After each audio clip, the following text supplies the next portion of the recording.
Hello dear students, this is ARK representing NRK9। Dear students, जी हाँ, legal reasoning की ये थर्ड सीरीज है। इससे पहले वाले दो सीरीज के अंदर हमने ऑलमोस्ट 24 क्वेश्चन सॉल्व किए हैं। जी हाँ, आपने और हमने मिलकर। डियर स्टूडेंट्स, इस सीरीज के अंदर मैं कंटिन्यू कर रहा हूं फर्दर क्वेश्चंस को, और इस सीरीज के अंदर कंप्लीट कर देंगे हम लोग सारे क्वेश्चंस को। जी हाँ, बहुत अच्छा परफॉर्म कर रहे हैं आप, बहुत अच्छा परफॉर्म कर रहे हैं। जी हाँ, मजा आ गया था कल आप लोगों के साथ में।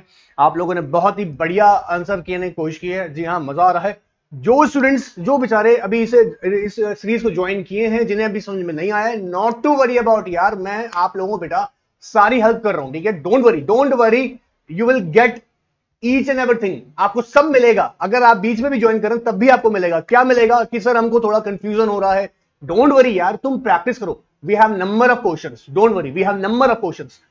मैंने जो आपको तरीके बताए, जी हाँ जी, अगर आप पहली बार देख रहे हैं तो इससे पहली वाली वीडियो को जाकर देख लीजिएगा। मैंने उसमें तरीके बताए। इससे दोनों वीडियोस के अंदर मैंने तरीके बताए कि ऐसे लीगल रीजनिंग के क्वेश्चंस को कैसे सॉल्व किया जाता है, ठीक है। अब बेटा देखो, मैं पहले बता दूं, जिन लोगों ने बेटा, जिन स्टूडेंट्स ने, जी हाँ जी, मेरे स्टूडेंट्स हैं, जी हाँ मेरे स्टूडेंट्स जिन लोगों ने पढ़ लिया है Indian constitution, Indian contract act, law of tort and element of compact law, उनके लिए थोड़ा इजी हो गया है। But it doesn't mean that कि उन्होंने पढ़ लिया है और यहां के सॉल्व हो जाएगा, नहीं। साथ के साथ यहां रीजनिंग करनी है बेटा। रीजनिंग का मीनिंग मैंने पहले बताया, यू हैव टू थिंकिंग, आपको एनालिसिस करना होगा। जी हाँ, इशू आएगा सामने, फैक्ट्स होंगे, या देखिए इशू है आपको मिला हुआ, साथ के साथ में क्या, लीगल प्रिंसिपल को अप्लाई करके देखना है कहां पर, फैक्ट्स में। क्या वो फैक्ट्स और लीगल प्रिंसिपल के बीच में एक जो एनालिसिस होगी, जी हाँ, कि क्या प्रॉब्लम, और लीगल एनालिसिस करने के बाद में, जी हाँ, लीगल प्रिंसिपल को एनालिसिस करने के बाद में क्या वो सॉल्यूशन दे रहा है या नहीं दे रहा है। सो ऐसे ही यहां पर हम सीरीज को कंटिन्यू करेंगे। कल मजा आ गया था डियर स्टूडेंट। और याद रखो यार, फटाफट से जल्दी जल्दी सुन लो यार, जिन लोगों ने सब्सक्राइब नहीं किया है, सब्सक्राइब करके नोटिफिकेशन के बेल आइकन को प्रेस कर दीजिएगा, क्योंकि मेरे पास नंबर ऑफ क्वेश्चंस बार बार यही पूछे जाते हैं कि सर हमको पता ही नहीं चलता सीरीज कब आ जाती है। तो आप लोगों ने बेटा शायद नोटिफिकेशन के बेल आइकन को प्रेस नहीं किया है, तो बेल आइकन को जाकर प्रेस कीजिएगा और ऑल नोटिफिकेशन को प्रेस कर दीजिएगा, ताकि जितनी भी अपडेट्स है इंस्टीट्यूट से, जी हाँ, आप लोगों के लिए जो अपडेट्स यहां से दी जा रही है वो आपको पास इमीडिएटली पहुंच जाए। आपको कुछ भी नहीं करना है, आपके पास आपके डिवाइस पर एक मैसेज एडवांस में आ जाएगा। सो आप प्रिपेयर रहेंगे, don't worry. Alright, without wasting time, let's start to the session. चलिए स्टार्ट करते हैं। आइए बेटा, कल हम 24 क्वेश्चन सॉल्व कर चुके थे, अब हम लोग जा रहे हैं सेक्शन क्वेश्चन नंबर 25 पर। और जी हाँ, और इस सीरीज के अंदर सारे क्वेश्चन कंप्लीट कर देंगे यार, बहुत हो गया। ऑलराइट, सो सर क्या यही क्वेश्चन एग्जाम में आएंगे? बेटा पूछ सकता है, इसलिए कह रहे हैं ऐसे, और इसके अलावा क्वेश्चन आ सकते हैं, तो हमें रटना नहीं है, इनको समझना है, ठीक है, समझना है। आइए समझते बेटा, let's start with question number 25। Legal principal आपके सामने आ रहा है, देखिए बेटा ध्यान से पढ़ेंगे, ठीक है। आर्टिकल 14, जी हां, भारत का संविधान, इंडियन कॉन्स्टिट्यूशन का आर्टिकल 14 कहता है द स्टेट शैल, स्टेट मतलब यहां पे बेटा आर्टिकल 12 से ले रहे हैं। मुझे को याद है, उम्मीद है बेटा मेरे बच्चों ने कल मेरी बात समझी थी। आर्टिकल 12 और constitution of India, what talk about state, definition of state, shall not deny to any person equality before law, all right sir, और equal protection of law within the territory of India।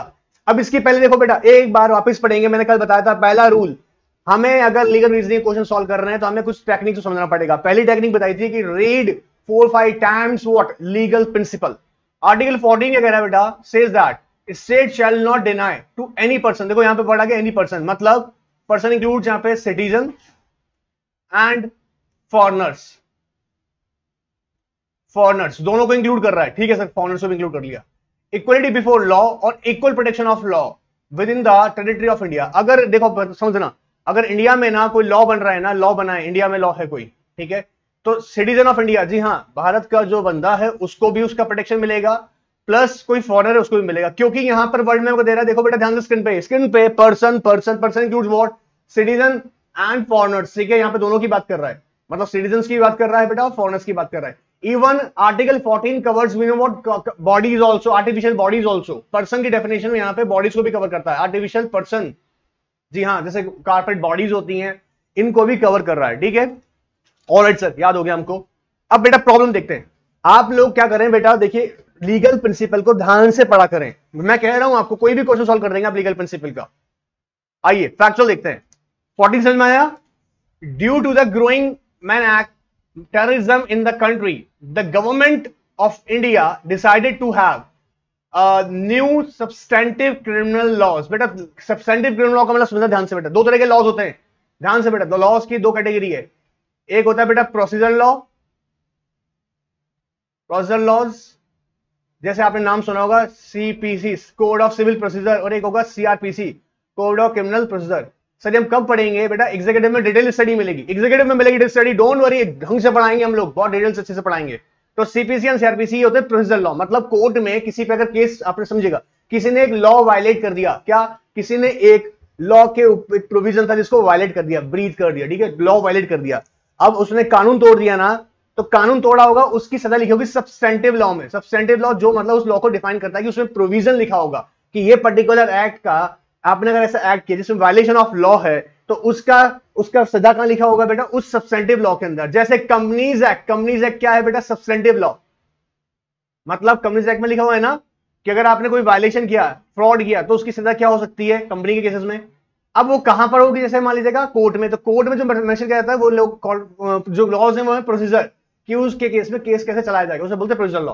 तो यहां एक substantive law बनाया गया है जो कि criminal law for terrorist from the other countries. इधर बेटा स्क्रीन पर a terrorist, foreign terrorist captured by a police and subjected to the new law claim that his rights under the article 14 of Indian constitution were violated. His claim will, पहले question समझना, fact समझ में आया था? Fact क्या है देखो बेटा, एक टेररिस्ट एक्टिविटीज बहुत ज्यादा बढ़ रही थी, ठीक है, टेररिस्ट एक्टिविटीज बढ़ने की वजह से भारत ने क्या किया, जी हाँ, गवर्नमेंट ऑफ इंडिया ने क्या किया कि एक लॉ पास किया, बेटा ध्यान सुनना, एक लॉ पास किया जो कि अलग लॉ है उन टेररिस्ट के लिए, जी हाँ, क्रिमिनल लॉज, जी हाँ, अगर टेररिस्ट एक्टिविटीज कर रहे हैं तो वो क्रिमिनल लॉज किसके लिए अप्लाई करने की बात कर रहा है बेटा?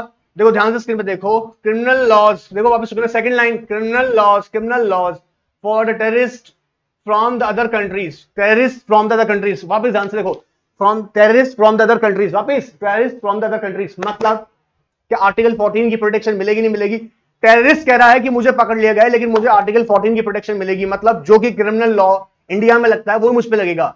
अब देखो बेटा, सुनो ध्यान से बेटा, मैंने आपको आर्टिकल 14 ऊपर समझाया, अभी ध्यान से देखो बेटा, ध्यान से, मैंने कहा आपको आर्टिकल 14 की प्रोटेक्शन सिटीजन को मिलती है, मतलब जो इंडियन पर्सन है, जो इंडियन पर्सन के ऊपर लॉ, क्रिमिनल लॉ, वो फॉरेनर्स के लिए भी होगा। सर टेररिस्ट फॉरेनर है? Answer is that, but terrorist कौन है? Alien enemy. क्या सर? एलियन, हाँ जी, एलियन एनिमी ना, एलियन एनिमी नहीं है क्या? एलियन एनिमी कौन होता है? ऐसा दुश्मन जो दूसरे देश से है, किसी और कंट्री से है। तो क्या आर्टिकल 14 की प्रोटेक्शन एलियन एनिमी को मिली हुई है? आंसर इज नो, क्योंकि आर्टिकल 14 की प्रोटेक्शन सिटीजन को है, फॉरेनर्स को है, या एसोसिएशन पर्संस, जी आर्टिफिशियल पर्संस को है, बट एलियन एनिमी को नहीं है। अब ये क्या कह रहा है देखो, इसने केस कर दिया, इसने क्या केस कर दिया कि भैया आर्टिकल 14 की प्रोटेक्शन की वायलेशन हो रही है। His claim will fail because the right article under article 14 are available only to citizen of India. नहीं, गलत है ये बात, हटा दो।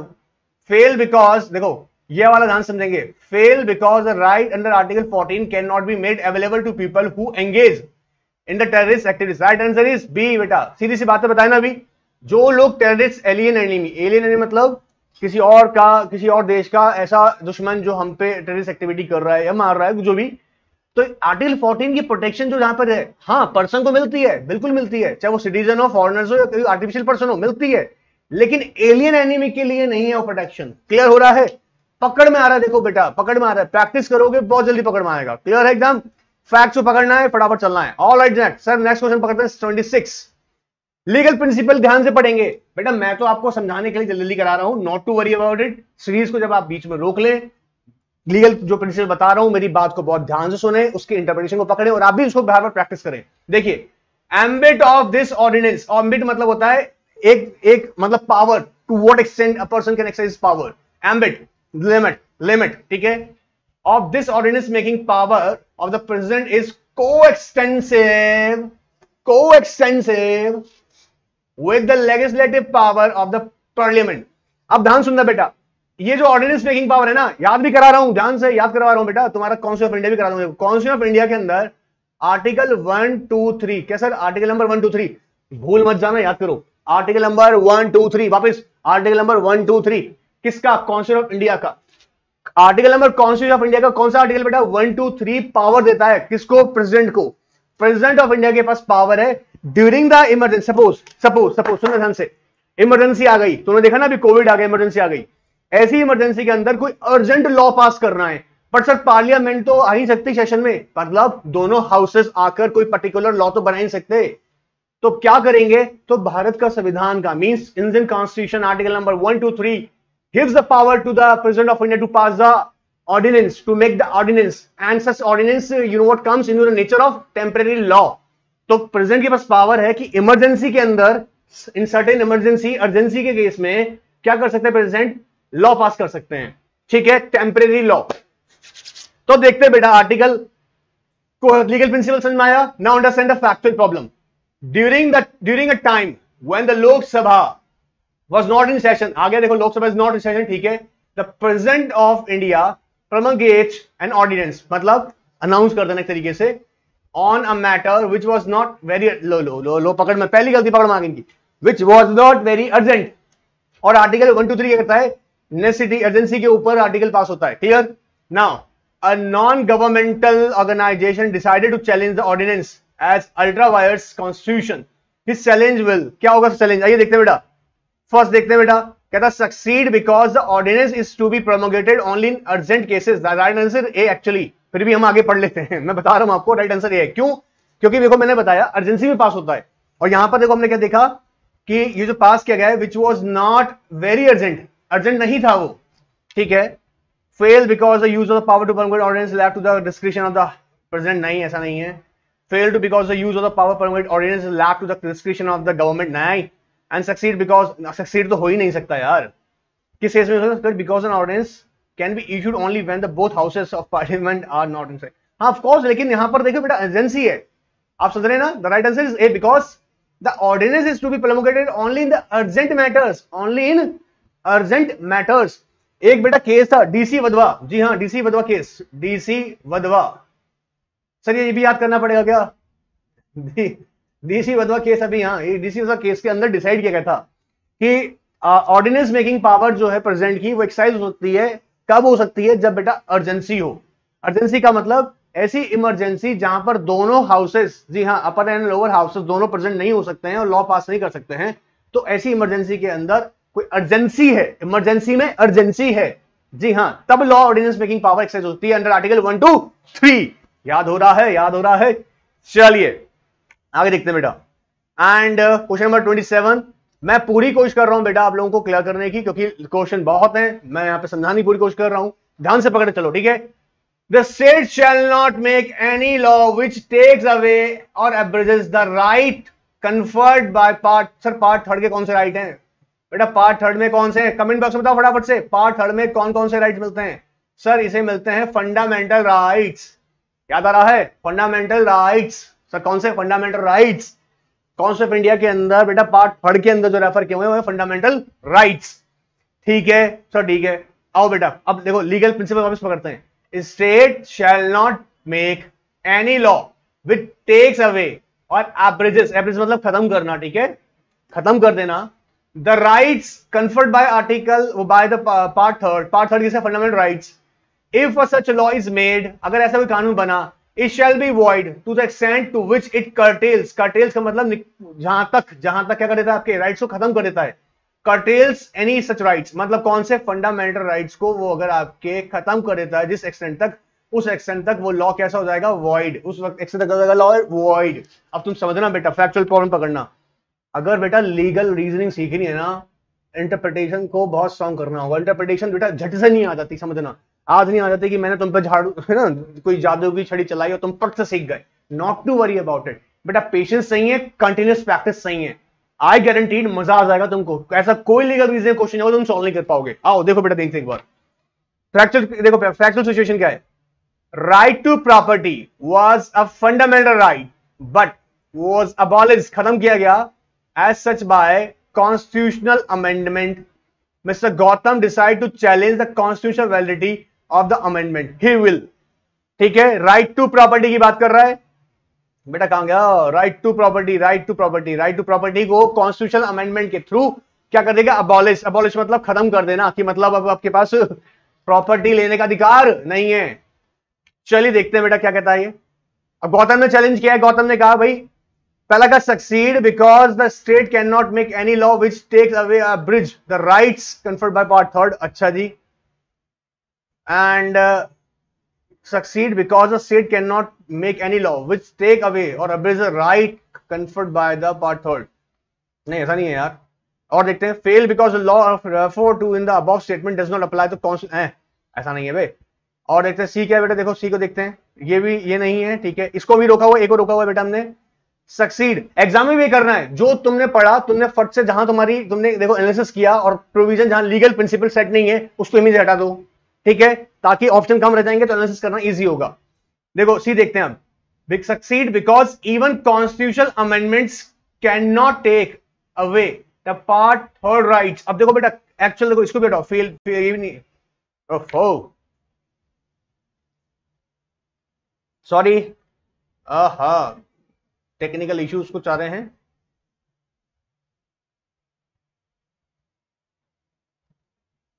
Please dear all, just wait for a moment.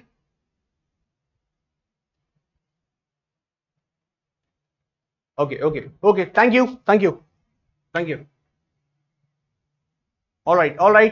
Get back to the work. चल दिया था वापस से। होता है यार, टेक्निकल इश्यूज हैं, ठीक है, कोई नहीं।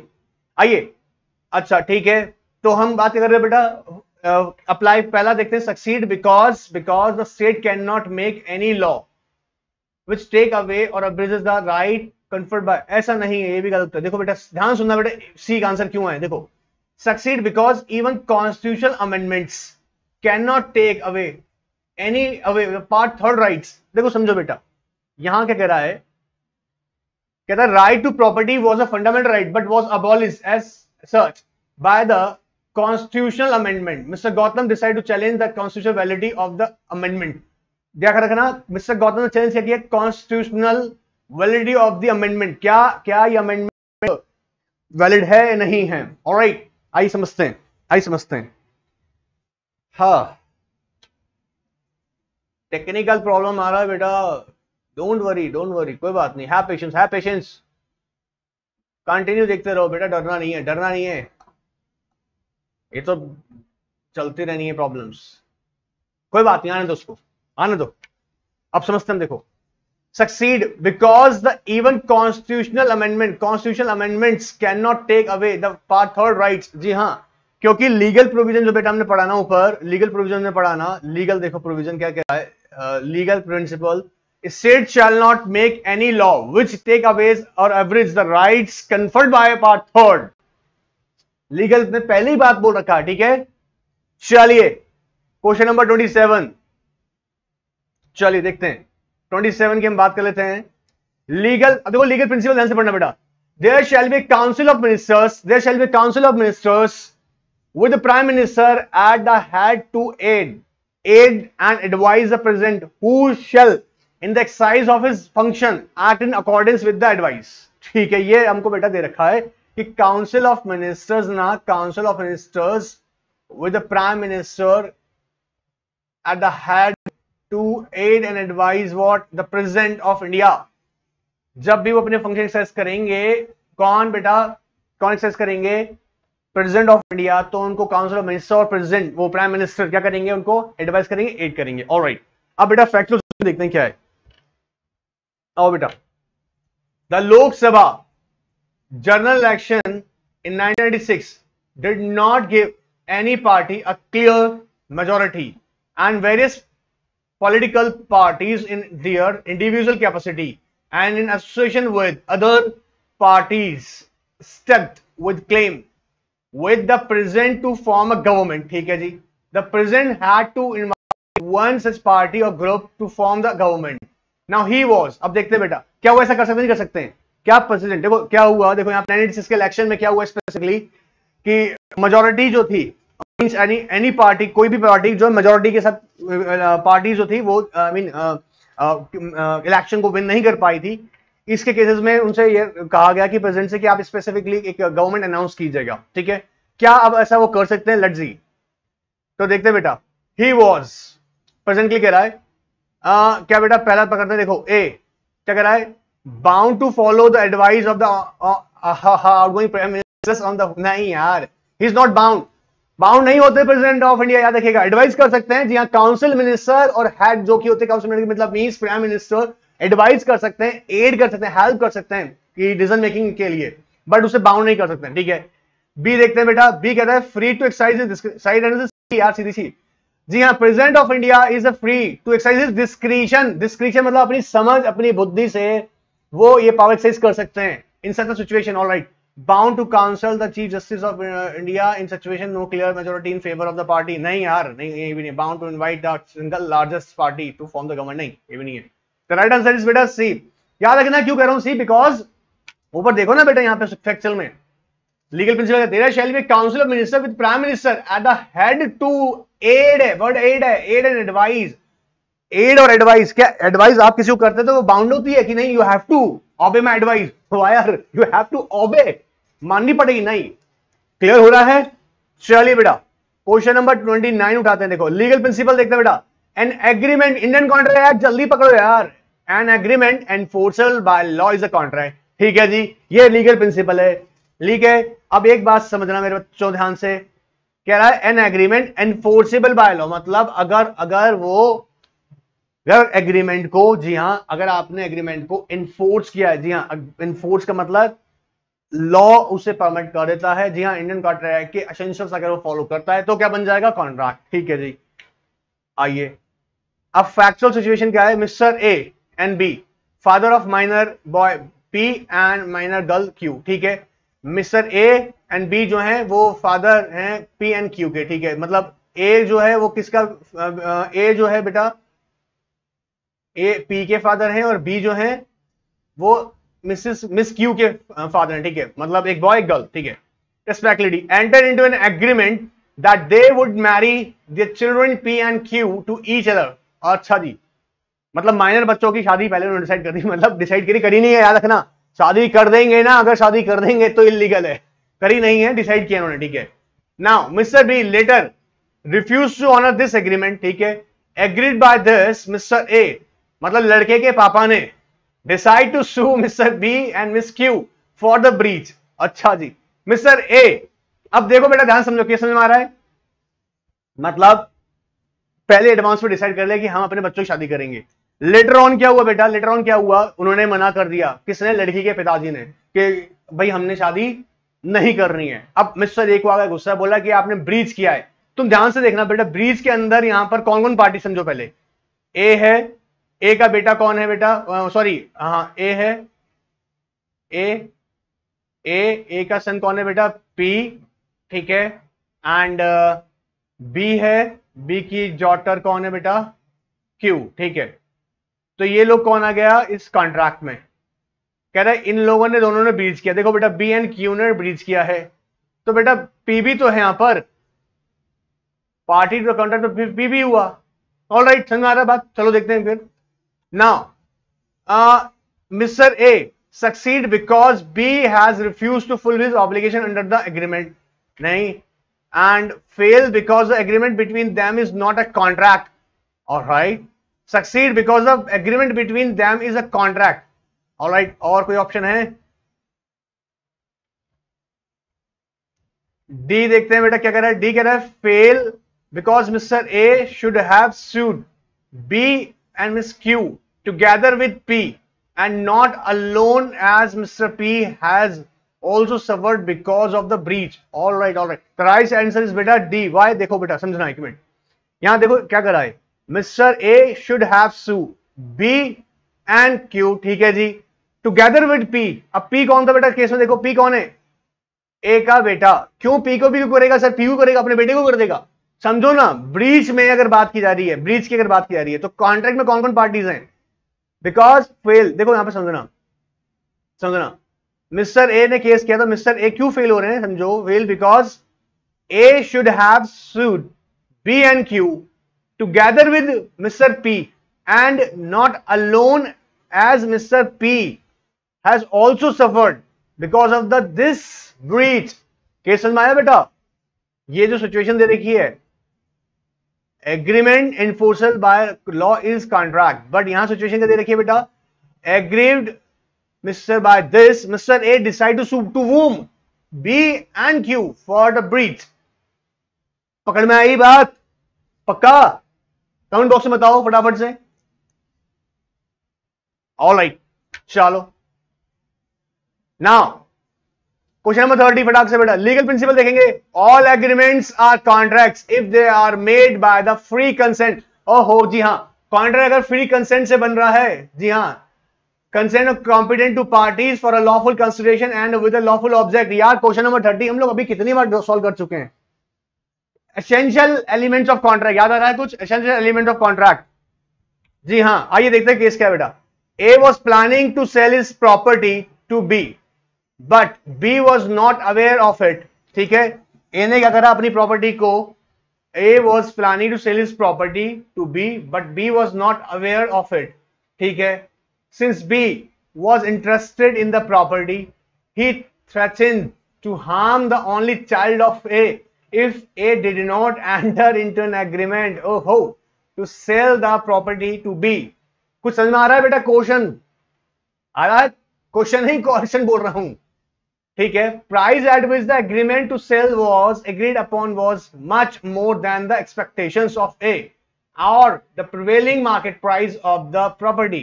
ठीक है, once the agreement was signed, Mr. A B got to know that A was anyway interested in the selling the property to B।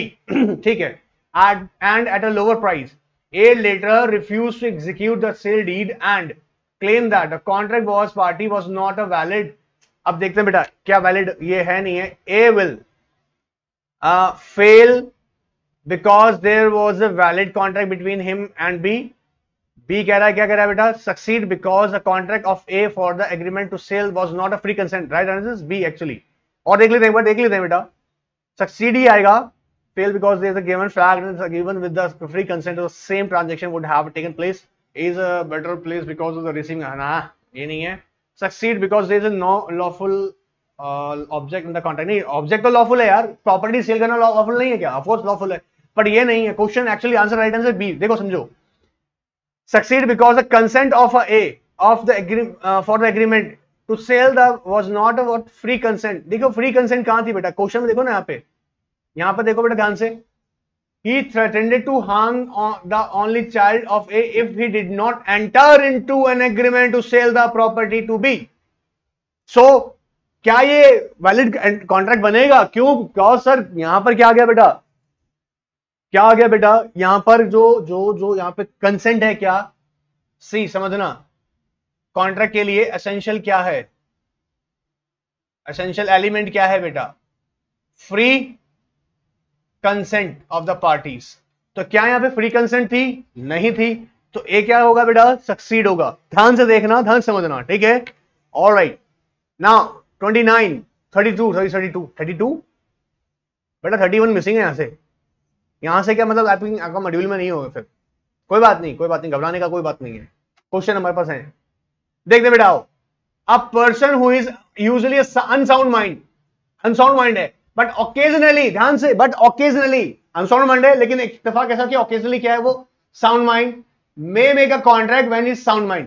ठीक है जी, मतलब एक पर्सन अनसाउंड माइंड के कॉन्ट्रैक्ट वैलिड होते हैं? नहीं जी, कॉन्ट्रैक्ट हो ही नहीं सकता। अनसाउंड माइंड कैसे करेगा? अनसाउंड माइंड कर सकता है? नहीं। ऑलराइट, बट जो साउंड माइंड है, जब वो साउंड माइंड है, ऑलराइट, तब तो कॉन्ट्रैक्ट कर सकता है ना? जी हाँ, तो कहता है वो कॉन्ट्रैक्ट मान ली जाएंगे। फैक्चुअल सिचुएशन क्या है देखो बेटा। Mister Jamal is a patient in lunatic Islam whose experiences intervals of the sound mind। ठीक है, Jamal enter into a contract during the such interval of sound mind. ठीक है, साउंड माइंड के टाइम पे एंटर हुआ कॉन्ट्रैक्ट। ध्यान से देखना। On having suffered losses he challenge the validity of the contract on the ground that he not only was mentally unsound but also lived in a lunatics। यार गलत है, सीधी बात है। देखो कॉन्ट्रैक्ट वैलिड होगा, क्यों? क्योंकि जब कॉन्ट्रैक्ट किया गया था तो during the state of sound mind. बात पकड़ में आ रहा है? जब उसने कॉन्ट्रैक्ट किया था तब वो कैसा था बेटा? साउंड माइंड था। Alright, the right answer is contract is valid. Contract is invalid नहीं, ये नहीं आएगा। कॉन्ट्रैक्ट इज वॉइडेबल नहीं, वॉइडेबल कहां से आ गया? Contract is voidable at the option of the opposite party नहीं। द कॉन्ट्रैक्ट इज वैलिड, उस टाइम ड्यूरेशन में वो कॉन्ट्रैक्ट वैलिड है। अब आपके माइंड में आ रहा होगा सर तो वो पागल हो गया तो कैसे कंटिन्यू करेंगे? कॉन्ट्रैक्ट तो वैलिड है बेटा, इसे बोलते हैं डिसेबिलिटी। जब वो अगर मान लीजिए कॉन्ट्रैक्ट किया तब वो साउंड माइंड था, ऑलराइट। लेकिन कुछ टाइम बाद क्या हुआ, वो लेनेटिक हो गया, मतलब अनसाउंड माइंड हो गया। तो ड्यूरिंग दिस पीरियड जब तक वो अनसाउंड माइंड है उस टाइम उसे बोलेंगे डिसेबिलिटी। डिसेबिलिटी है मतलब वो पर्सन डिसेबिलिटी है, बट कॉन्ट्रैक्ट इनवैलिड नहीं हो जाएगा इससे। Alright, question number 33, legal principal ध्यान से पढ़ेंगे बेटा। मैं आपको लीगल प्रिंसिपल एक बार पढ़ा रहा हूं, याद रखिएगा, लेकिन आप लोग लीगल प्रिंसिपल्स को ध्यान से 2 4 5 बार ध्यान से पढ़ें। मैं आपको इंटरप्रेट कर रहा हूं यहां पर, ठीक है। आओ बेटा, a person who is usually of sound mind but occasionally of unsound mind may not make a contract when he is unsound mind, ठीक है। उल्टा करके दे दिया ना क्वेश्चन, जब वो अनसाउंड माइंड था, ठीक है। फैक्चुअल सिचुएशन आपके सामने बेटा, आइए बेटा। One of the person of the business party was to strike business deals and Mr. Aminesh was well aware of it.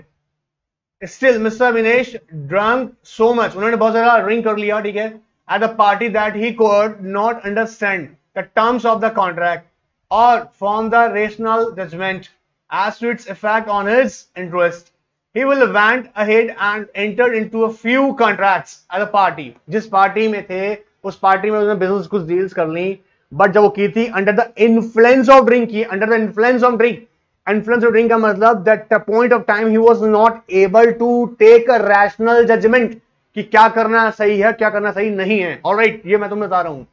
Now one of such agreements had very oppressive terms and conditions. उसमें से एक ऐसा contract इसके अंदर जड़ी जबरदस्त term and condition थी जो कि उनके अगेंस्ट थी, किसके, अमिनेश के, for Aminesh, and therefore he challenged the validity of contract. Now he will, what will happen, देखते हैं बेटा, ध्यान से देखिएगा। अपने पास आगे 4 ऑप्शन, ध्यान से। एक तरीका सिखाया था ना, जो पकड़ में आ रहा है, जो गलत लग रहा है मतलब जो फिट नहीं बैठ रहा उसे हटाओ पहले। नाउ अब वो देखो बेटा, बिकॉज फेल, कह रहा है अमिनेश फेल हो सकता है because fail because he knew the purpose of the business party and he should have behave more response. नहीं, ये नहीं है, A is not. Mister Aminesh succeed because he was temporary, देखो बेटा ये आया, temporary unsound mind because of his drunk set. The right answer is B बेटा, fail because drunk even to the extent of the not being able to understand the terms of the contract and not be considered as unsound mind. नहीं, unsound mind का मतलब क्या होता है बेटा? When a person is not able to understand that what is good or what is bad for him or her, so that is the status of what mind is known as the unsound mind. अब यहाँ पे बेटा क्या वो सही rational judgment ले पा रहा है? नहीं.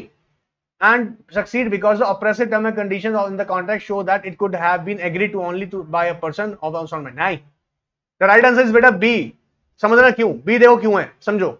यहां पर अगर तुम लीगल प्रिंसिपल को रीड करो, a person who is usually of sound mind but occasionally of unsound mind may not make a contract when he is unsound mind, उसे कॉन्ट्रैक्ट नहीं मानेंगे, ठीक है, नहीं कर सकता उस टाइम पे वो कॉन्ट्रैक्ट।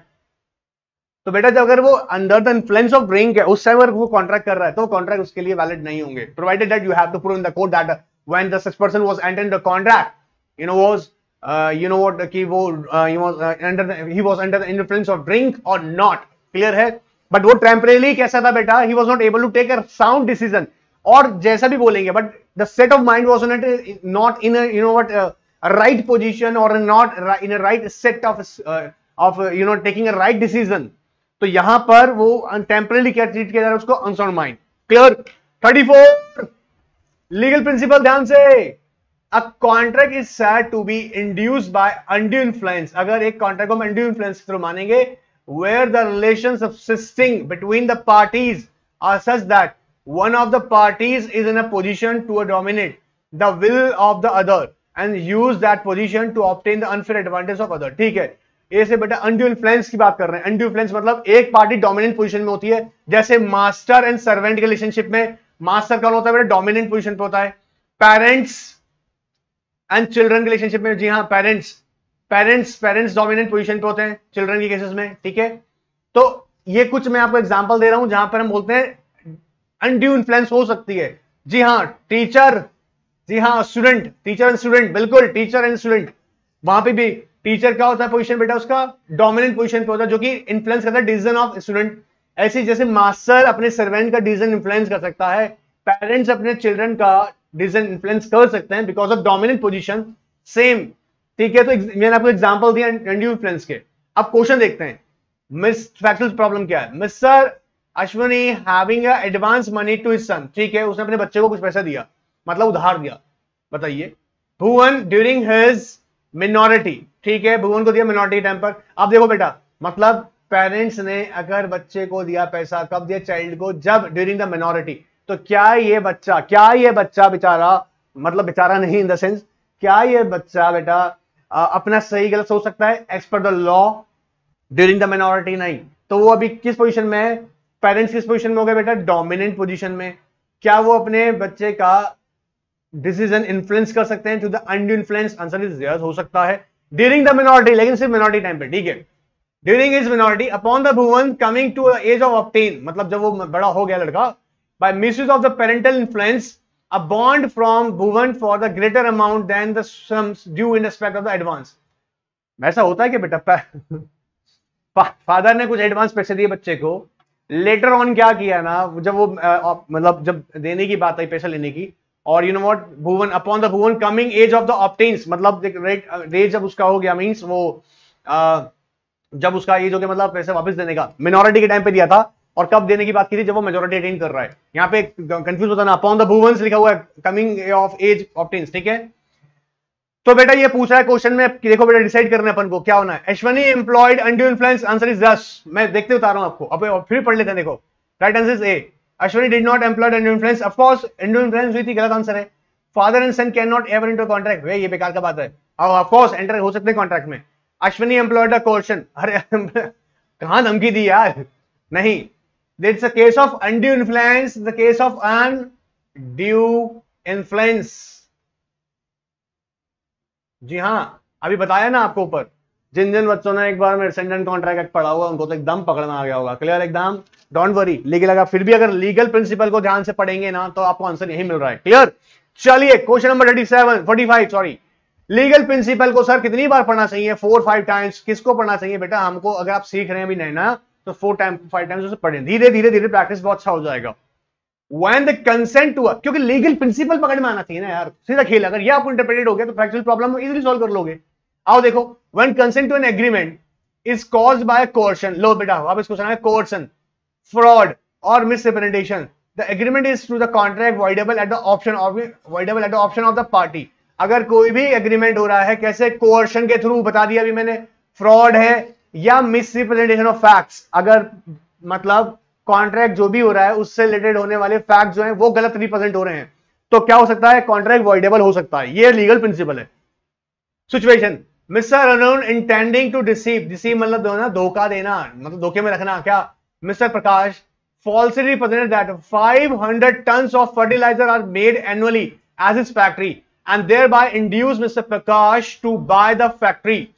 भाई उन्होंने धोखाधड़ी करके ये रिप्रेजेंट किया कि उनकी फैक्ट्री कितना 500 टन जो है क्या फर्टिलाइजर प्रोड्यूस करती है। देखो फर्टिलाइजर प्रोड्यूस करती है। अब उसकी बात को सुनकर यहां पर क्या कह रहा है मिस्टर प्रकाश को कि भाई तू कॉन्ट्रैक्ट में एंटर हो जा।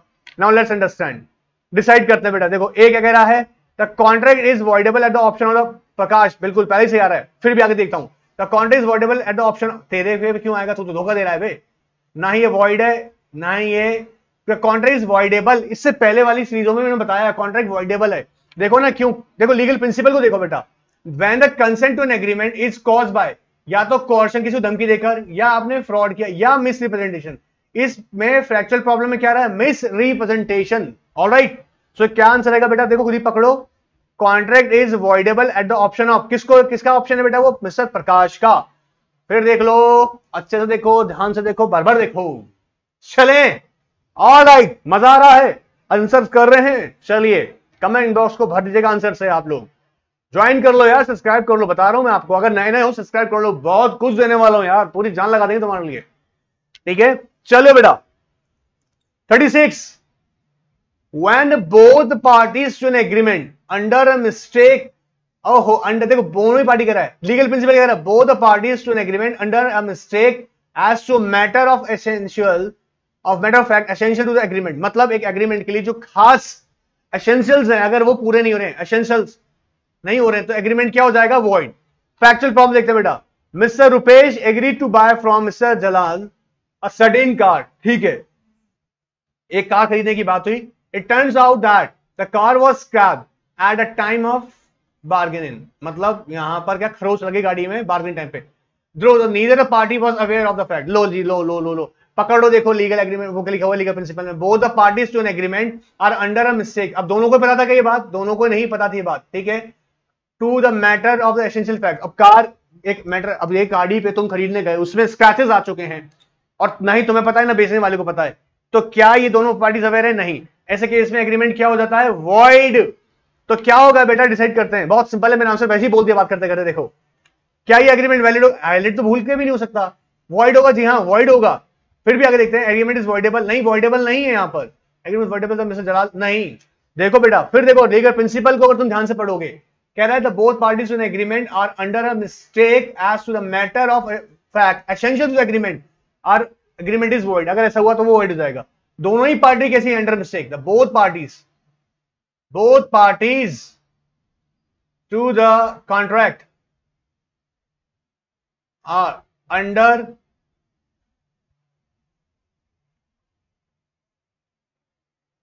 मिस्टेक। दोनों ही पार्टीज कैसी हैं? वो दोनों ही पार्टीज को नहीं पता, मतलब ना उसको पता है ना दूसरी पार्टी को पता है। अगर एक पार्टी को पता होता, वो चुपचाप फिर भी बेचा होता, तो क्या हो जाता बेटा? वो फ्रॉड कहलाता, तो वॉइडेबल था। लेकिन यहां पर जब दोनों पार्टीज को फैक्ट एग्जैक्टली फैक्ट नहीं पता है, तो उसे बोलेंगे मिस्टेक, और ये कैसा कॉन्ट्रैक्ट जाएगा? वॉइड। क्लियर? क्लास में पढ़ाया था, याद आ रहा है? चलिए, लीगल प्रिंसिपल क्या कह रहा है? Every agreement of which the object और कंसिडरेशन अनलॉफुल इज वॉइड। ये तो हम जानते हैं sir, essentials of the contract. Now Mr Thomas promises Mr Johnson to drop a prosecution. अच्छा भाई, उसने कहा कि मैं तुम्हारे खिलाफ जो प्रोसिक्यूशन दावा चल रहा है, कानूनी दावा चल रहा है, छोड़ दूंगा, if which he has instituted against Mr Johnson for robbery. अच्छा जी, रॉबरी के लिए उसके खिलाफ जो केस चल रहा था उसे छोड़ने की तैयारी हो गई। कंसिडरेशन देख लो कैसे शानदार आ रही है। Mr Johnson promises to restore the value of the things taken. बोला अगर तुम चीजें वापस अगर मेरी कर दो रॉबरी वाली, तो मैं तुम्हारा केस तुम्हें छोड़ दूंगा। ये दोनों के बीच एक कॉन्ट्रैक्ट हो रहा है। कॉन्ट्रैक्ट ही यार कैसा हो रहा है देखो ना यार, तुम ए से पकड़ो। देखो agreements void is object unlawful. देखो याद करो, एसेंशियल एलिमेंट की हम बात करें, एसेंशियल एलिमेंट की बात करें, तो एसेंशियल एलिमेंट में क्या यहां पर लॉफुल कंसिडरेशन है बेटा? कंसिडरेशन देख रहे हो यहां पे क्या रही है कि I am ready to drop what? Prosecution. अब क्या ये लॉफुल कंसिडरेशन है? Answer is no. तो यहां पर क्या हो जाएगा बेटा? Unlawful consideration. Agreement is valid नहीं, एग्रीमेंट इज वॉइडेबल नहीं, वॉइडेबल भी नहीं है यार, क्योंकि कंसिडरेशन ही कैसी है? लॉफुल है। I am mistake voidable at the instance of the जज नहीं। द राइट आंसर इज देखो, the agreement is void and object is unlawful. तुम अगर लीगल प्रिंसिपल को ध्यान समझो तो आंसर जाएगा every agreement of which the object और कंसिडरेशन अनलॉफुल इज वॉइड। जिसके लिए कंसिडरेशन कैसी होगी? अनलॉफुल, तो वो वॉइड हो जाएगा।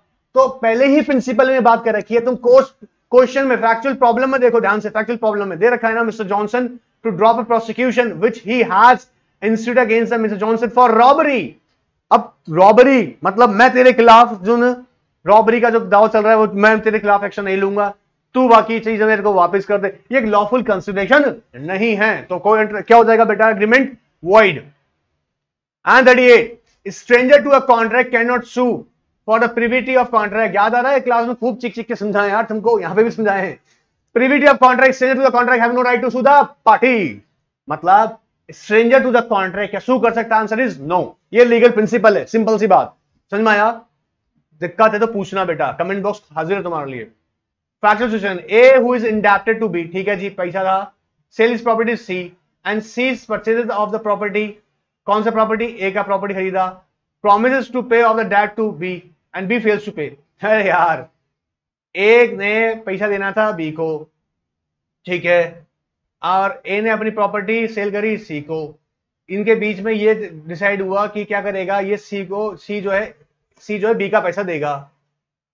अच्छा, कॉन्ट्रैक्ट किसके बीच में था बेटा? इन दोनों के बीच में ना। तो क्या इन दोनों के बीच में कॉन्ट्रैक्ट में क्या बी जो है वो party to the contract? Answer is no. तो प्रिविटी सर यहां पर वैसे आ गया। लाओ देखो प्रॉब्लम सॉल्व करते हैं, डिसाइड करते हैं बेटा। पहला आ रहा है B has no right to sue C. अरे यार गजब, कर सकता है क्या? तुम देखो ना सिचुएशन में, बी क्या सू कर सकता है सी को? Answer is no. Sue for this is no privity of contract between A and C. Right answer is A बेटा। Alright, B has right to sue to C, नहीं कर सकता। C has no legal obligation to A to pay off B, नहीं, ऐसा नहीं है। Once the property is sold to C, B can only sue to C and not the right answer is B. तुम देखो ध्यान से बेटा, privity of contract. Alright, चलिए बेटा question number 39, last question. All illegal agreements are void but all void agreements are not necessary illegal. वापिस, all, ध्यान से all illegal agreements are void but all void agreements are not essentially illegal. A had borrowed ₹1,000 from B to buy a pistol to shoot C. The purpose पकड़ो, purpose of contract कैसा है मेरे बच्चों? illegal। देखा, कुछ पकड़ में आ रहा है? कह रहा है an illegal agreement are void. Illegal agreement कैसा होगा? वॉइड, अवैध। जी हां, but all void agreements are not necessary illegal. But सारे के सारे क्या कह रहा है बेटा? वॉइड एग्रीमेंट्स को जरूरी नहीं इलीगल हो। अब एक केस दिया इसने आपको, कहता है A had borrowed ₹1,000 from B to buy a pistol to shoot C which he did, और जी शूट भी कर दिया। He however failed to repay B and B decides to recover money from A by filing a suit. Decide. पहला क्या देखते हैं, क्या कहता है? A कह रहा है the consent between A and B is illegal. Sorry, contract between A. क्या ये valid contract था? The purpose contract का purpose, जी अगर बोले object of that contract, क्या ये lawful था? Answer is no. All right. B देखते हैं, B क्या कहता है? देखो, the contract between A and B will illegal only if the established that B was aware of the purpose of this. नहीं, the contract between A and B is void but not illegal. अरे वाह, void illegal नहीं है, हटाओ। The contract between A and B is valid even if B was aware of the purpose at the time of the borrowing. The contract between A and B is valid even if B was aware. नहीं, ये भी नहीं है।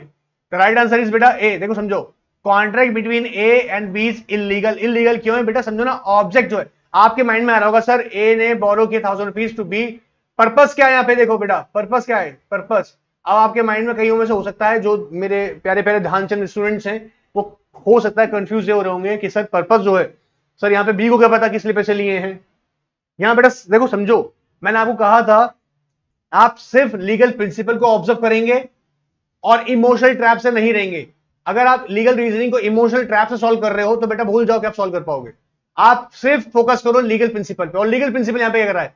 And all illegal agreements are void but all void agreements are not necessary illegal. तो यहां पे बात पकड़ में आ रहा है, ए बोरोड मनी, तो पर्पस ही क्या है बेटा? अनलॉफुल। अगर तुम यहां पे अगर अपना बुद्धि लगाने लग जाओगे अलग, अपना आपका अलग बुद्धि से काम नहीं चलेगा, आपको सिर्फ फोकस करना पड़ेगा लीगल प्रिंसिपल क्या कर रहा है, और लीगल प्रिंसिपल के हिसाब से यहां जो कॉन्ट्रैक्ट का ऑब्जेक्ट है वो क्या बेटा? इलीगल। इलीगल एग्रीमेंट होगा क्या? नहीं sir, contract between A and B is illegal because the purpose of the contract is also illegal. बोलो मेरे बच्चों, पकड़ में आ गया? ऑलराइट, चलिए बेटा यहां पर हम लोगों ने बेटा कंप्लीट कर दी है पूरी सीरीज। जी हां, लीगल रीजनिंग कंप्लीट हो गई सीरीज। फिर भी कोई डाउट, क्वेश्चन, क्वेरी, कुछ भी बेटा प्रॉब्लम आ रहा हो ना यार, पूछो यार, डेफिनेटली पूछो। डेफिनेटली आपका हेल्प करने के लिए आया ARK। जी हां, this ARK has come back with the full of energy for all CSET students. जी हाँ, CSET स्टूडेंट्स आप सबके लिए है। कोई भी डाउट है, कोई भी क्वेरी है, कमेंट बॉक्स हाजिर है। और याद रखो बेटा, फटाफट सब्सक्राइब कर लेना। रीजन ये है कि मुझे बार बार आप लोग अलग से मत पूछा करो बेटा, आप लोग सब्सक्राइब कर लोगे तो आपको नोटिफिकेशन आ जाएगा, तो नोटिफिकेशन आपको डायरेक्टली मिल जाएगा। ठीक है, तो नहीं पूछना पड़ेगा कि कब आएगा, क्या आने वाला है, सर हमको पता नहीं।